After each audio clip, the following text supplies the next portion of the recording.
Hi, everyone. Welcome to Drink It In the podcast. We are now in season 10.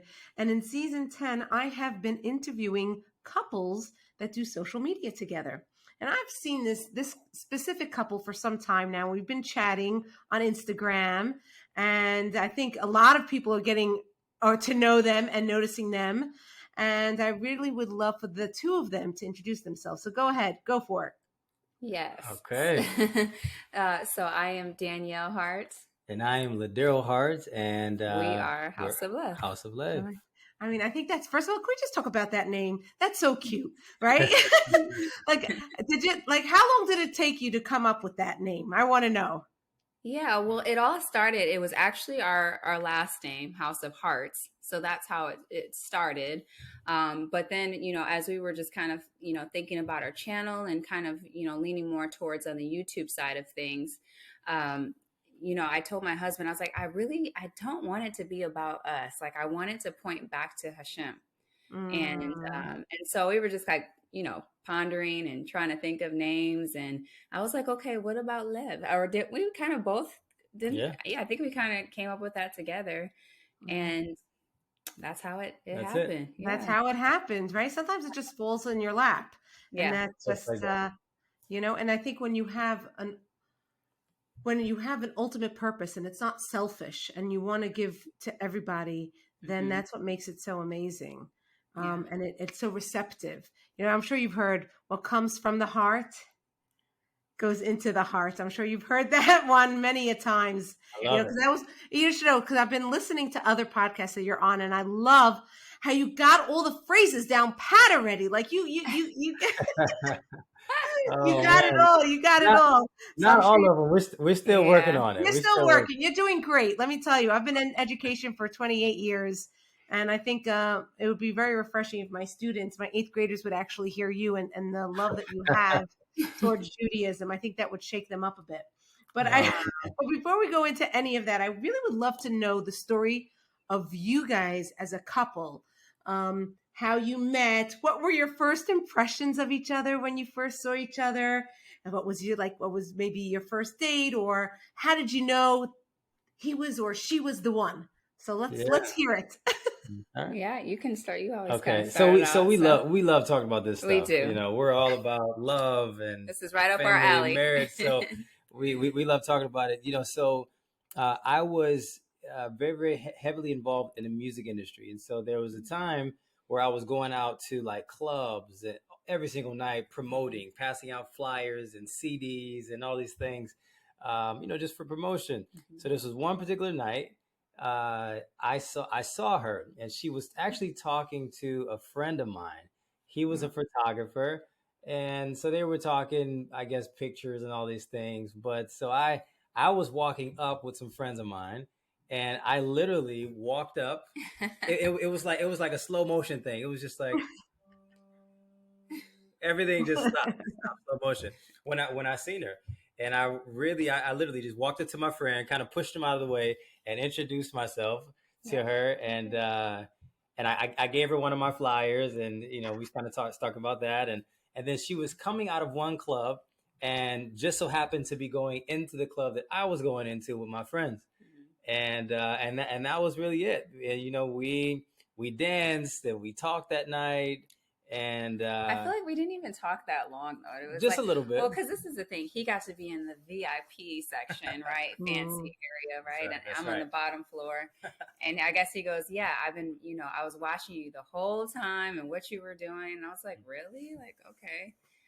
And then finally towards like the end of the night, that's when he like approached me, and then we started dancing. And then it was like, that was really it. We exchanged numbers and then from there, so men, I don't know if that's a thing all over, but we had this thing back in the day. It was like a 3-day rule. So you get the phone number, and then you wait 3 days to call. You don't just call right away, because you want to give it a little bit of time, And but I waited a couple of days, and then I called her, and we set up a little date. Went to a carnival. That was the first date. Yeah. Oh, cute! You went to a carnival. So cute. Now this is. I know you're not originally from California, so this is from Michigan, right? Michigan, yeah. This is happening in Michigan. Mm-hmm. So you went to a Detroit. carnival. So you went to a carnival, like a state fair type of Yep. idea. Yeah. Yep. Very Yeah. nice, very And nice. I think So, the yeah. cutest part about it was that he brought his brother. Like that, like who does that? He brought his little brother with Yeah. him. So it was, Um. it was very nice.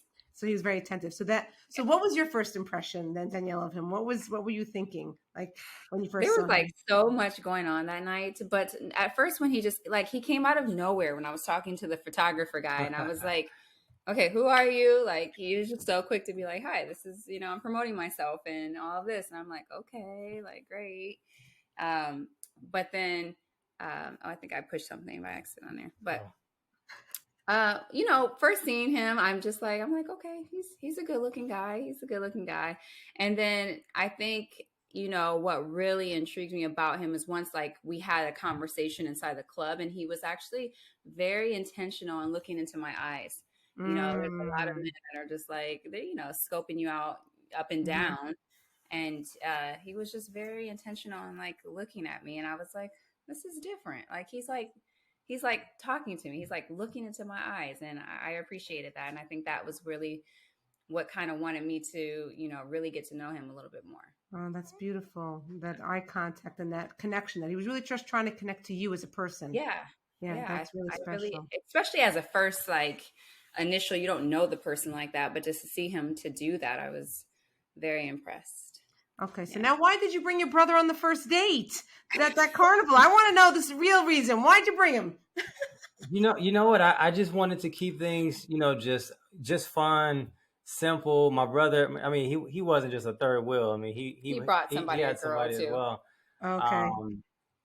Sometimes I think about it. Sometimes I do think like, how come it just wasn't just me? But I think that But was so perfect because my mom was like so concerned. She was like, yeah. you're driving 50 minutes out to go on this date. Like, you don't even know this guy like that and all this. And so when I told her, I was like, Mom, he brought his brother. Like, she was like, oh, okay. So it Like, kind of softened it a little bit, It softened it a little yeah. bit. And we Okay. were young. Okay. I was only 20. I mean, we were still kind of, I was only 20. He was Yeah. 21 at the age. Nice. So, yeah. Wow. Wow.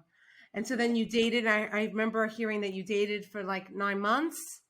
That's it. Yeah. And 9 then got months. married. 9 months. Yeah, it was just something, they say when you know, you know. Yeah. Yeah. And for me, just at that time of my life, and really, when I was dating, I was always that one woman type of guy. I just wanted just one relationship. I was never into having multiple and all those kind of. That's stressful. You playing that game. I never had time for that. Like you I wonder never. how King David did it, right? Yeah, exactly. I don't- Slow Muhammad. Yeah. How do Right. you do Yeah, that? that's over the top, right? Yeah. So just at that time of my life, I was just ready to just like not play any more games, to just say, hey, like whenever I find the one, that's it. I was just ready whenever God decided to bring that person in my life, and at the time I was like, I really hope that it's her. I hope this is it. This is it for me. And we just knew. Yeah. Yeah. Wow. Wow, that's so nice. So when thinking about your wedding, what is like the most memorable part of your wedding when you think about it? Okay, so first of all, we got married in Vegas. Was it Vegas? Okay. And it was initially because we were just like, hey, like we just want to be right, like we want to get married, get this over with, and like our initial plan was like just do something small and then we'll have something like bigger maybe later for all of our family to come. Then my mom was not having it. She was like, there's no way we're not coming to Vegas and you're coming to your wedding. So it was like this big deal on my side of the family, which kind of felt bad because that wasn't the initial plan and none of his family was able to come. It was literally my like entire family. But my grandmother, she was so nice. She was like, I want to pay for it and take care of that. And so we got married in like a little like chapel thing inside of a hotel that's no longer there anymore. But yeah, it was just very small and intimate. But we did bring like our best friends at the time. And I think, honestly, for us, the most memorable moment was if you want to share. No. Oh, not sure. No. So I was gonna say the most memorable was just the moment of knowing that I'm gonna spend the rest of my life with this person, right? right? Like that was it. We were young. We really didn't really know a lot what was going on. No, We we didn't. were nervous. I mean, of course, but Yeah, but it was just that moment, like, wow, we're really doing this. yeah, And a lot of people didn't really agree yeah. with us getting married at that People time, thought I was but just pregnant, that to we be yeah that we honest, were just going to and get that was our married reasoning, and it just was not. because she was pregnant. Silly Yeah. stuff. So, But it was just like, yo, this is it. No looking back, because we said that once we get married, that's it. We're stuck with each other. that's right. It's not no, like, we're not doing a divorce thing, because we both come from divorced families and single parent households. Yeah. And I've had, there's multiple divorces in my family. And so we said, when we get married, we're in this thing, and we're gonna work through it, we're gonna fight through it. And if whenever we choose to have children, we're gonna show them what it looks like for mom and dad going hand in hand, fighting through all the challenges, fighting through the challenges, and not just with each other. Right? Because I seen a lot. My parents, they went through a lot of stuff. And so that was a decision that I made very early on, that I was going to work through those things with my wife, because I knew it was going to be challenging. Right? No marriage is just puppy dogs and rainbows. It's not just an easy thing. It's not an easy thing. So we were just prepared. Like, it's me and you, no matter what, let's get this thing done. Yeah. Like, I think just having that type of that awareness and that understanding of what the journey that we were embarking on, that was the most memorable for us. Yeah. Right. I think that's so beautiful to know that you witnessed something else, and you were making a conscious decision that you were not going to repeat certain things that you saw. Yes. Which leads me to the next question and concept. A lot of times when people get married, they take on these new traditions. I'll tell you, like, for instance, my parents are so cute. Thank God they're still alive, 81 and 82. When they first got married, yes. Beautiful. They were boyfriend and girlfriend since they were 14 and 15. Yeah. And then they got married at 19 and 20, and now they're 81 and 82. And it's amazing. And one of the things they did when they first got married, they felt they wanted to have something in common that they did leisurely together. So they both took up tennis together. Very nice. Tennis. So it was very nice. So anytime we went on vacation, they were always playing tennis. And then they brought it down to us. Like, I took tennis lessons since age 7. I was on my college team. I teach tennis in the summer. Like, they just brought it throughout. It just kept on streaming throughout all of us, the sports and everything else. So for you guys, was there like a conscious decision besides that you were committed to whatever struggles together? Is there like any traditions that you brought into the family that you can think of that you said, oh, this is our tradition? Yeah, that's a good question. That's a good question. I do think that new traditions started when we started our journey to Judaism. Okay. Because we would have certain little things, spending some quality time with each other, making sure that we're intentional and things like that. But I mean, the everything really started for us when it came to making sure that we're leading by example with our kids and all these different things when we started our journey to Judaism, because that's when we really became aware of like a real like what does family really mean. And I think Judaism really painted that picture very, very well for us. And things like simple things like eating at the dining room table. Yeah, that wasn't something that we were raised up. Either one of us, we weren't raised at sitting at the table and having a dinner with your family like that. So that's a big deal, for us. And so it's amazing what you follow when you grow up. I mean, you don't realize, okay, I'm actually doing some of the things. I am repeating a little bit of the cycle, and you don't realize how much you are until, things kind of change. And so Judaism really kind of allowed us to see like the value of like, okay, let's have dinner intentionally at the dinner table, right? And have intentional family talk time. And it allows us to see what is going on. Like, what are your thoughts? Like, our daughter loves to share things about what she's learning in the Torah Parsha, and it's beautiful to hear her perspective, and our son as well, or just his day and overall. And so we, that's definitely a new tradition of ours for sure. Reading, teaching our kids to read, Yeah. or the importance of it, because you can teach. You can teach all day long with your words. Kids do this, do that, but if you're not doing it, then that's an issue. Yeah. Right. I get Right? that. 100%. That I once heard this one famous Rebbitzin say, I was at a conference and she says, Jordana, how do you teach the fear of God? And I just let her, I don't think she really wanted it. She was just starting off the conversation. I'm like, I don't know. How do you do that? She says, you don't. Children have to just catch it. Yeah. So that's basically what you're talking about, that you wanted your children to catch it, but you have to give them those moments to catch it. So you're talking about sitting down to dinner. So let me ask, how many times do you guys sit down to dinner? Is it only Shabbat or is it during the week also? Are you sitting down to dinner? During the week. Today we did it. We had, I was like, sorry guys, it's not Taco Tuesday, it's Taco Monday, but we're having tacos.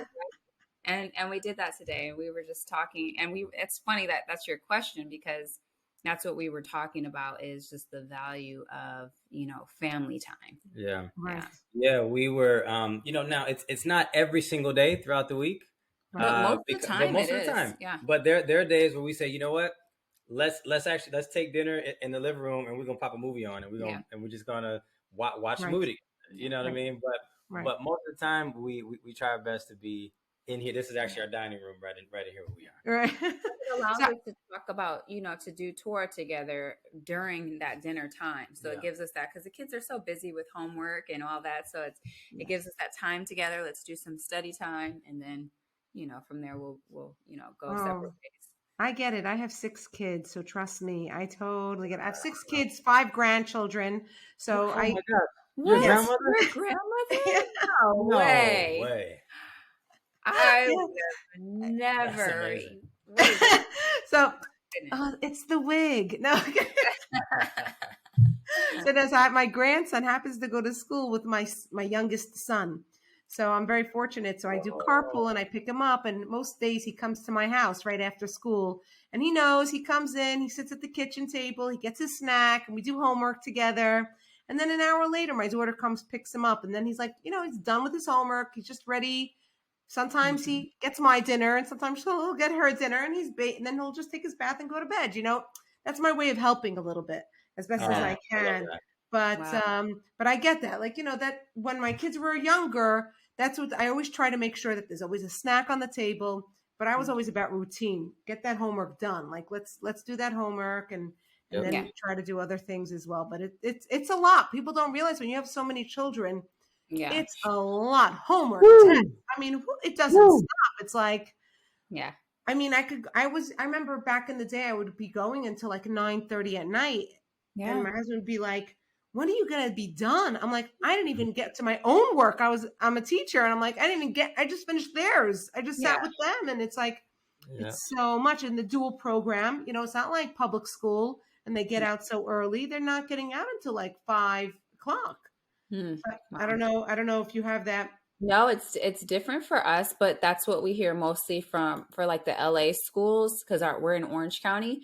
And so what they did, because a lot of the LA schools out there, the Jewish schools, they get out at like 5:30. Right. They were really intentional. They said, yes, you guys are going to have your things kind of more crammed, but we want you guys to be able to get home early with family. So they get out at 3:30 versus 5:30. Yeah. So can I ask you a question? Now that we are on the topic a little bit of kids, I didn't put this on the questions in advance, but we're letting it flow here. Yeah. How is it for the kids? They're in a Jewish school, correct? Yeah. Mm-hmm. So how is that? Are they feeling comfortable with that? Are they feeling accepted by the other classmates? Yes. Is that yeah? So our kids, they love it. Like my daughter, she talks about it all the time. She goes, Ima, I feel like, I've been here so much longer than what I have. And her classmates say that too. They're like, we feel like we've known, like you grew up with us as well, right? Because a lot of her classmates, they all grew up together. They all started from the very beginning as babies in the school. And so growing up together, and she just says that I feel so welcomed. I feel so like I'm just part of everything. And they're such a great group of girls. And then, same thing with my son. And just to see them like just adapt to the whole, Jewish lifestyle of even having to learn Torah, having, classes that are, in Hebrew and having to catch on and learn. It's very, very beautiful to see that. Now, I will say this at the very beginning, they definitely had challenges, of trying to just figure it all out, because we took them out of public school a long time ago, and we were homeschooling them for some years. And so they weren't in a regular school for all these years. And so now we move into a Jewish community. One of the requirements is you have to enroll them into a Jewish school now. And so now it's going from just us sitting at the table doing work together to now jumping back into a classroom setting, but not just a regular school. Yeah. This is a Jewish school. So where you have your regular general studies, but then you also have Judaic studies on top of it. Yeah. Coming into a school and everybody is friends already. Everybody grew up together, and them having to kind of find their way, and there were times where they were very uncomfortable, and but just to see them have that resilience to kind of push through whatever challenges that they've had or maybe still having, it's been very inspiring to see. They're doing good.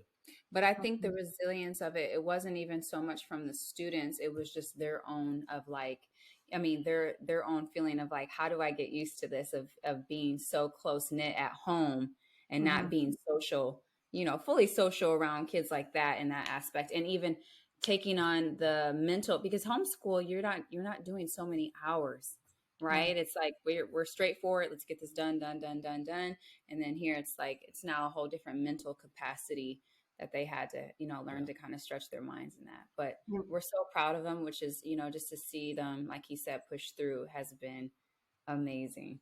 Yeah. So how many years were they homeschooled for? 4, if I'm not mistaken. Yeah. Wow. So yeah, about 4 years. And to be honest with you, I think that was the best decision that we could have made. Just thinking about our journey now, what it would have been like them being in public all these years, and then taking them out of a public school in that setting into, a Jewish school. I think it would have been maybe a little bit more resistance from our kids, and maybe not even wanting to do that. I don't know, because that's a whole different life. And so we kind of feel like that was meant to be. Right. Well, it's funny. As a middle school dean where I'm at, and for teaching many years, I once had this student coming in 8th grade. He had been homeschooled up until 8th grade. And he happened not to have been my specific student. I was subbing for a teacher, and I had given back the test papers. And I'll never forget, thank God I knew that he had been homeschooled, because after I gave it back, I said, just a reminder, everybody has to get the test signed. Yeah. So he raises his hand and he says, you want me to sign the test? Now, you know what I'm saying? Like, I knew he wasn't being disrespectful, and I knew he wasn't making a joke, because I knew he had been homeschooled. So the little practices, what we take for granted, and the little nuances of school and socialization and the interactions, he didn't understand. And then I looked at him, I said, no, you don't need to sign it, because I know you know the grade, because we just gave it back to you. It's a form of communication between the teacher and the parent. For the parent is signing it, and then you're bringing it back. He says, oh, okay. But it was just because of all those years he was homeschooled. Just the culture, the school culture was not with him. So I think that's my little cute little homeschool story that I have. But I think it was nice. It's like, I love your perspective so much, Danielle, how you look at it and you're like, this was really meant to be. Like, it was the perfect transition. I call those kisses from Hashem. Yep. Absolutely. 100%. Right? Hashem setting that up. Right. It was so beautiful. Now, before we get into the whole Instagram bit, I had one more curious question.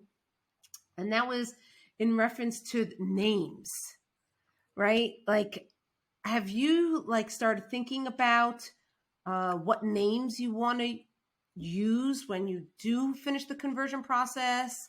Like when I know maybe the younger kids, you were already giving them maybe more Jewish names and the older kids not. Like, how do you go about that? Yeah. So that's definitely something we've talked about in our doing. So we definitely will have Jewish names. Our youngest two already do have Jewish Right. names, but our 4-year-old, she doesn't. So she will be Mm, changing her name. And then our older two, we of course everything that we do, we allow them to make the decision. That's up to right. them. And 100% they said we want to change our name. Yeah. So they already have, names in mind, and we haven't Mhm. used those names because we just feel like we Right. really want to wait until we have, just fully went Right. through that conversion, or we have that new neshama in there, and it just feels more right to be called by that name at that time. And how Yeah. about for the two of you? Have you Yeah, thought? Yeah. Also, you Yeah. have names in mind already. You're all set. You're all ready Yeah. to Yeah. I'm go. like 95%. He's like 100. I'm 100% with mine. Yeah. So Yeah, I'm you're you know, 100% with yours. yeah, Okay. I was actually thinking about it today. I'm so honored to have that opportunity, right? Yeah. To have the opportunity to choose the name that you want. So Right. it's a very powerful Yeah. thing. It And then the is. fact that I get to choose that, but then I get to be a Ben Abraham, Right. just to be able to connect myself, to Abraham, is Yeah. very, very, very powerful. Mm. Very Wow. powerful. Mm. Wow. Wow. Because, I'm sure you've learned this, that the name is the essence of a person. Yes. Yeah. It represents who you are. And the Right. fact that you're coming from it from a different angle, because now you see who you are Yeah. Sure. and you're trying to match your essence with that name. Yes. Whereas I'm born with that name and I'm always constantly trying to see, that is my name. My Jewish name is Yonina Vita. So that Yonina coming from Yona, a bird, the dove, it was my grandfather's name. And that always represents peace. And the Mm. Yeah. Vita was my great grandmother's name, and that's happiness, joy. So Wow. I always find that That's I you. That's right, you. right? That's what I find, that I really represent that Wow. name 100%. That I find that I try to make peace. I'm not a person that likes confrontation, to a fault, Mm. maybe sometimes. And I'm joyful, and Yeah. I'm always trying to have a smile on my face, but I think it's so beautiful to take it from the other vantage point where you are looking at yourself and you're now Yeah. matching it with your name. So I think that's a beautiful method. So that's Yeah. really special that you have that opportunity. It's an honor. It is. It Yeah. really. So let's get into your Instagram. How long ago did you start this Instagram account, and what has it been like for you guys? Yeah, so the Instagram, I mean, we started the Instagram account years Years years ago. ago. Yeah. Okay. And so we've never been really consistent like that. It was just we'll post family pictures and things like that. But Yeah. we would always try to like create something though. Yeah. Like it was something like, man, one day, it'll be like we said, one day it'll be nice to like do something as a family together. And Yeah. like we were really into that whole that like the family like a family vlog kind of thing, a family TV show. We kind of always wanted that at some point, but we never really did anything to kind of follow through with it. But it's funny because we would have people that worked in TV. It would be like, you guys would be the perfect family to do like a TV thing like that. And we were like, yeah, Maybe, yeah. But we just never were really, serious about it. But it was something that we want. And I think we were trying to kind of find like our lane yeah, with like, Mhm. what do we want to post and all of that stuff. yeah. And so, yeah. And so at the end of Last year, so the 2021. yeah, so the end of 2021, so maybe like December 2021, we said let's start a YouTube channel, and we started posting videos about marriage. So we was like, hey, we've been married for a long time and we've learned a lot, so let's share our experience. So we posted a couple of videos, but then we kind of stopped and slowed down because she was about to give birth to one of our babies. Yep. And so that slowed things down a whole lot. Yeah. We couldn't Right. find the time to be consistent anymore. And it wasn't until no November we said, Of hey, 2022. of Yeah. 2022. Mhm. We were going back and forth, kind of thinking like, wow, like should we share our Jewish journey, our conversion journey. And we had a conversation with a wonderful couple, Moses and Zipporah. Yes. So we were talking, via Instagram messages, and we kind of talking about different content ideas. And so Zipporah thought that we were Jewish already, because she said, hey, have you guys ever thought about maybe posting your wedding, posting your, if you have any children, or posting your bris. And I was like, oh, she thinks we're Jewish, and so I was like, well, we're not Jewish yet. And then, so that means that the wedding that we do have, people probably don't want to see that one. We were in Vegas. I'm like, they don't want to see that. And then she was like, oh my goodness, like, you guys are in a conversion process. She was like, you guys should post that stuff. Because I think we were asking her content questions. That's what we were. Yeah, we were asking content questions, and it kind of went to that level of her asking us, like, well, you guys should do this. And like, people love to see this and this. And so then when we told her we were going through the process, she was like, oh my gosh, that is so needed right now, is people, talking about their conversion. Yeah. And so we were hesitant about sharing stuff like that, because we were talking about before November, we were a little bit more consistent with posting the kind of just videos about marriage stuff. But then we weren't talking about Torah, because we didn't think that we were qualified to talk about it because of where we are right now. We were like, people may not listen, it may come off kind of weird, and so then fast forward again, November, we said, okay, let's post our story. Let's talk about this conversion thing. So November 7th was our first video of us coming out, sharing our journey. We're in the process and things like that, because it was important for us also to share that with our audience, that we're learning about Judaism. We're in the process of converting, so that people can understand our content. If you want to understand our content, then you got to know a little bit of our context, right? And that context was letting people know our hearts and where we are. Yeah. And that way they can understand why we say what we say. And that was the challenge, is because we weren't giving them that. That was like so hard. We were like, well, what do we speak about then if we can't, like, and so that was the challenge. And so to finally be like, we can like share this journey, and now people, it makes sense now, because there was so much more we wanted to even say within marriage stuff that had to do with more on the Judaism side of things. But if people didn't know we were converting, it didn't really make full sense. So and then we also didn't want people to continue thinking that we were Jewish, and we're not. True. So we wanted to be clear. We wanted to make sure that we were very clear, because they'll see me wearing a hat, and like, well, he's wearing his our hair is covered, right. But November is when everything started, right? And so everything just went crazy after that video. Wow. So now, do you have other jobs besides doing the content that you're doing? Well, what? we do content full time, but we actually do content for Aish. So yeah. Oh, you do? Oh, I didn't realize that. When did that start? I didn't realize that. It started like last month. Yeah. Oh, but last month. Okay. Yeah. So that's what I'm saying. Like everything just kind of went really fast, went crazy, and kind of went fast. And so, but Baruch Hashem, like we're literally able to create content and do this full time now. Oh, that's so beautiful. I think that's what you had wanted. I remember one of the first times we messaged each other. Yeah. I think if we would go back to our messages, right? That was one of the first things you had said to me. I remember, Right? You remember that? And it was, right? You remember that was one of the, how do I do this? I want to do this full time. How am I going to get to do it? Yeah. Oh, and you told me to go talk to the other creators. Yes, I did. Oh, I remember that. So then that's what we did. We talked to Zipporah. See? See how it comes from? I was a good shaliach, as they say. Yes. Beautiful. You're right. I didn't want to say that. I mean, while you were saying that, you spoke to him, I'm like, I think maybe I could have sworn I told them to go do that. But just because maybe somebody else also told them to go do that. But I had told you there was another couple that I saw on Instagram, which I'm also trying to get them on the podcast. That Jewish family. Yeah. Well, yeah. So it's I'm trying. You sent me their page, that Jewish family, and we connect with them, right? Yeah. So we talk. We're like social media friends now, and we talk, and so it's great. So that's nice. Yeah. I know people have all these issues about social media sometimes, but I'm finding like we connected, and I've made such good friends. You should know, especially. I would say more for my podcast. When I'm sitting here and having this conversation, I know people are going to listen to the conversation afterwards and they're going to see this conversation afterwards. But when we're having it, it's really a conversation between you and I and you Right. and right.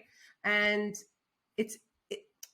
I'm using the word intimate in this way of appropriateness, obviously, but it's a conversation that we're just sharing and sharing thoughts and ideas. And sometimes it just clicks. Sometimes it just clicks between people and you're speaking the same wavelength. It's happened to me several times that I've done the podcast and I'm just sometimes so blown away and by people's wisdom and the things that they have to say. And I'm really very much enjoying this. So thank you so much. I'll go back. So has there been challenges working together and doing content together? Like what are like, do you have difference of opinions? Like I see that both of you are very creative souls, but maybe you have different methodologies or something else. I don't know. Share with us. I think, LaDerryl and I, we work really well together, honestly. And I think it's because it's something that I desired for many, many years. And we kind of went down the whole entrepreneurial route too in our life that allowed us to start learning how to work together, which I think that built us up for even this and to be able to do this. That, I think we just trust each other. And that's what it comes down to. If you're going to work with your spouse, you have to trust their judgment. My husband, he's the whole content he's the man behind the camera, right? I'm not coming in and saying like, oh, this, I might give him some things, or he'll definitely give me, ask me, what is your thoughts of this? And if it's something that I'm like, I think we should adjust this and this and this. And he trusts me. He goes, okay, let's do that. Right. So it's just trusting each other, I think, along the way. And then knowing where our strengths are. We know each other's strengths. And so we're not battling each other. I'm not trying to be the person, behind the camera or the person that's editing when I know that's not my strength whatsoever. Right. And then also too, because that's his focus of that. And then a lot of my focus, yes, is this, but it's also the family and the kids. Right. So, it's so interesting.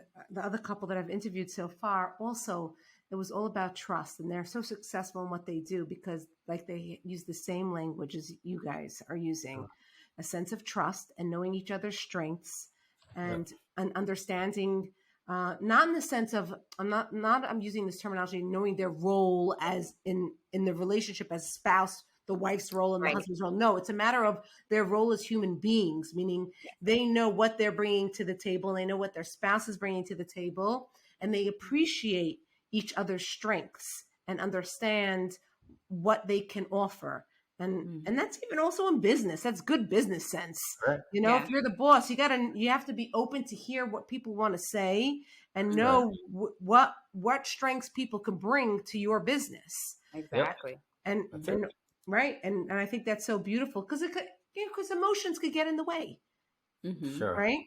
For sure. Emotions and stress and family stress and kids and this and that. And, but you could tell that the two of you have a very soft demeanor, like very calming, your voices are not loud. You're not over the top. You know what I mean? Like you just come across, and when you're in your presence, I definitely feel a sense of calmness. And so I bet you the kids probably pick up on that too, which is probably so beautiful. And, I always say that, it's so amazing when I see amazing parents, because I have a good eye for these things. Just keep on having those kids. That's I say, amazing parents should keep on having those children. Unfortunately, there's some people out there, like, I want to say, stop. But really, good for you that you should just keep on doing what you're doing. It's really, really, really beautiful. Okay. So now you're ready. A cute little question. Okay. I love this question. So what song or movie or book would you say most likely describes your relationship? Especially you're into music, right? What would you think? Oh man, that is so good. Right? That's probably the question. Is that on the list? It is on the when I saw that, I was like, "Oh, I have to think about that one." I didn't go over that one. Well, you know what? I know Wow. this is okay because music was kind of our like it's obviously his thing, but it's my thing too because music is so there's so much that's within music that you can emotionally get so connected. There, that Correct. music is one of the most powerful things, and I think Yes. I was very much so into music, growing up because my mom she always was just into different, and there was an artist named Sade. Mm-hmm. And, as literally, like, I think 3, 4 years old, I'm listening to Sade with my mom. And so being like, raised on that, there's a song that's from her and it's called No Ordinary Love. And if I hear that, I think about my husband. It reminds me of him. And I know the song in a way it's like no ordinary love, but it's almost a painful song too. But I kind of take the words differently of like, this is in a different way, if that makes sense. But I don't know. It's something about that song that it makes me think of him. Yeah. Did you know that? Did you know that that song reminds her of you? I do. I do. When it comes on, I'm like, my heart just gets gooey. Oh, oh, Yeah. I happen to know that song. I Right. grew up modern. Okay. So I went to school with boys and so on and so forth. So I I definitely know a lot of music. So I Yeah. know exactly what song you're talking about. That's so sweet.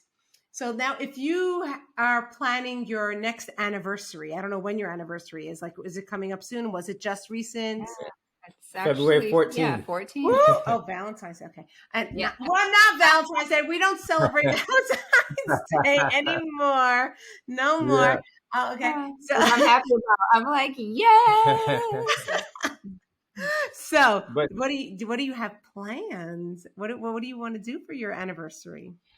well, I'll say this. So we haven't planned it out yet. Okay. But what we would love to do, and maybe it's about to show, maybe it'll happen around that time. But our big goal this year is to rent an RV Okay. and to travel across the country.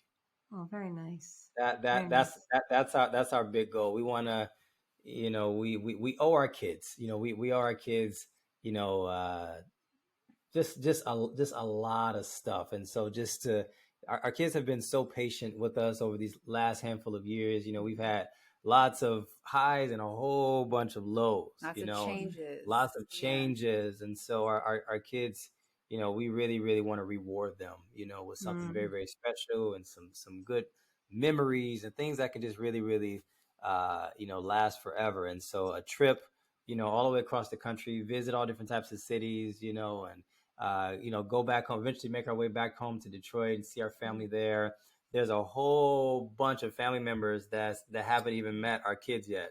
Yeah. oh, From our little ones for our Our little four, ones. so a 4-year-old, 2-year-old, and our 11, 10-month-old that they wow. haven't even met. So Yeah. Wow. But I think for us though, I mean, on our anniversary, we really just make sure that that it's about it's quality time, Mm-hmm. because we make sure that we try our best to take quality time with just her and I throughout, like throughout the month, at least like once a week. It's just me and her hmm kind of thing.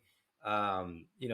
So it's not but our anniversary, yeah, we really want to center it around to where it's just focused on me and her doing something Yeah, nice. intentional Yeah. together, Right. and yeah. Also, And I what? feel like for the past couple of years, I've been pregnant or having a baby, so it's like on our anniversary, it's like when no, but we're catching up to you. We're on Right. 6 We're on right baby now. six right now. Yeah, Wow. Wow. When yeah. is that already? When's that happening? Soon July or 4th is my due date.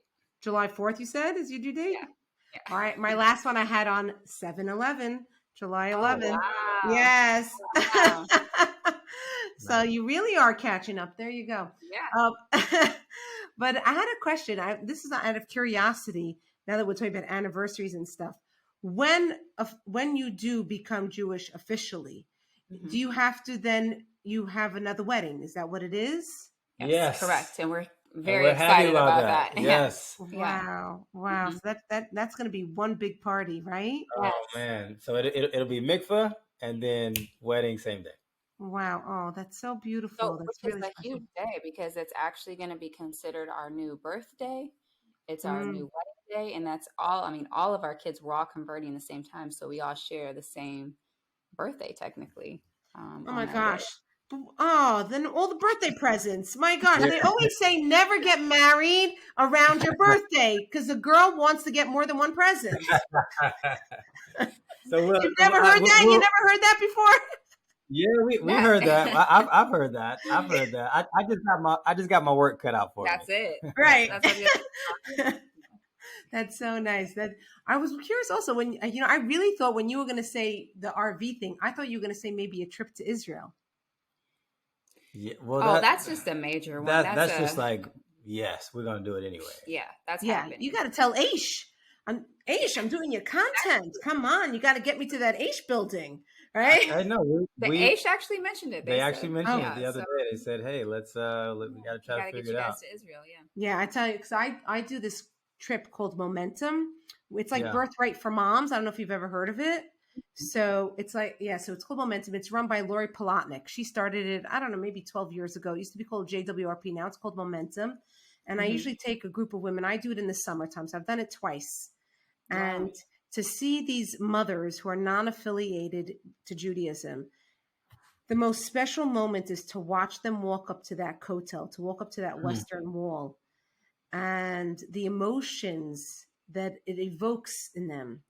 And here they had no upbringing or any connection to that, but I remember one woman just said to me, she was, Jordana, I don't know why I'm crying. I have no idea. I'm just crying. And she just couldn't stop crying. And like everything she had bottled up inside for so long was just coming out. And it's just an amazing experience. It really is. And I really hope you get there really soon. And that you really enjoy that experience. It's going to be awesome for you. Now, I wanted to also one little thing. I was listening to your interview with Yaakov Langer, right? I had told you that I'm such a fan of his. He's and amazing. I heard how you were mentioning how Shabbat can be difficult and all these laws, right? And he was like, okay, it's even difficult for us, like 100%. It's difficult for anybody, right? Yeah. So it's like crazy, right? It's like a little crazy, right? Yeah. All the little details and everything else. And it's like, you think, oh, it's 39, right? It's not 39. It's not really like 39. It's like 39. I've got the real permeation. It's like every main category has another 39 under that. So it's like 39 times 39. I mean, it's like 1,000. I forgot how to do it. I used to teach it. So I'm like 1,000 something was, right? Whatever. It's just a lot. Yeah. And they always say that if a person isn't learning it, then they're definitely desecrating it. It's like has to be a constant. It's definitely a constant.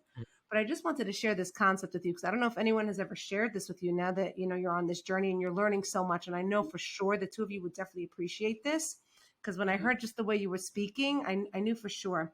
I was on this trip last year in March. It was called the Chizuk Mission. It's also sponsored by Aish. It's for women who grew up Orthodox, but now later on in life want more chizuk. They want more strength, and they want to strengthen their emunah, their whatever their learnings, and it's just a whole week of just learning and going on trips. And we had, I don't know if you're familiar, we had this one Rebbitzin on. She used to be Rebbitzin Sipora Heller. Now she's Rebbitzin Sipora Gottlieb. I don't know if anyone has ever mentioned her to you, if you've come across her or any of her books. Tremendous brain, brilliant woman. And she said something. Here I am, a learned girl, right? I think I find I'm learned. She said something about Shabbos that blew me away. So she had said, if you're going to, for the rest of your life, if you're going to think that Shabbos is just about laws and laws and laws, then you're misunderstanding it all. Judaism is not about just following laws. It's about enhancing our lives, about refining ourselves and the relationships and the connections we have.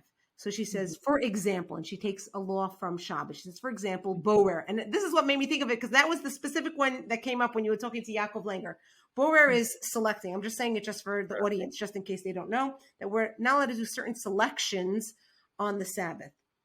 But there are 3 ways you can do it. There are 3 conditions that make it allowed. So in Hebrew, it's called ochel mitoch psolet. You're allowed to take the good from the bad. Mhm. You have to do it miyad. It has to be done right away, as well as biyad, with your hand. So those are the Yep. 3 conditions, right? You're probably Yeah. familiar, right? So she says, you ready for this? Brilliance, brilliance. She says, if you think it's really just about that, you're missing the point what God wanted to tell us. She said, this is a life lesson.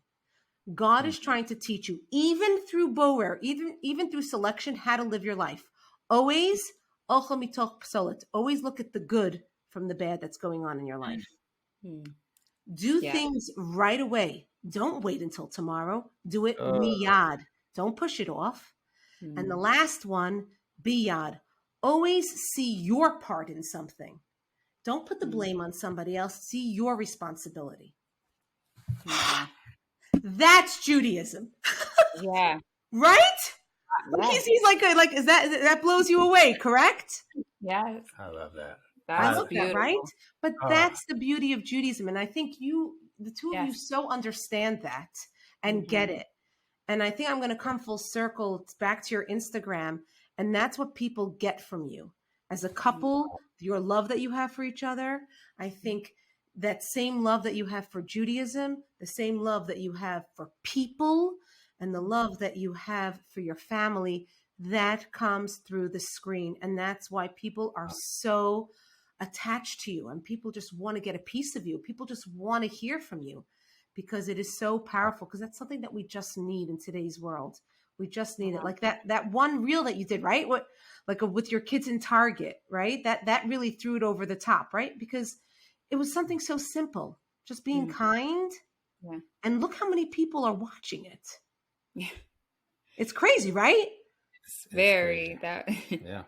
Right? Yeah. It's just an unbelievable thing, really. Yeah.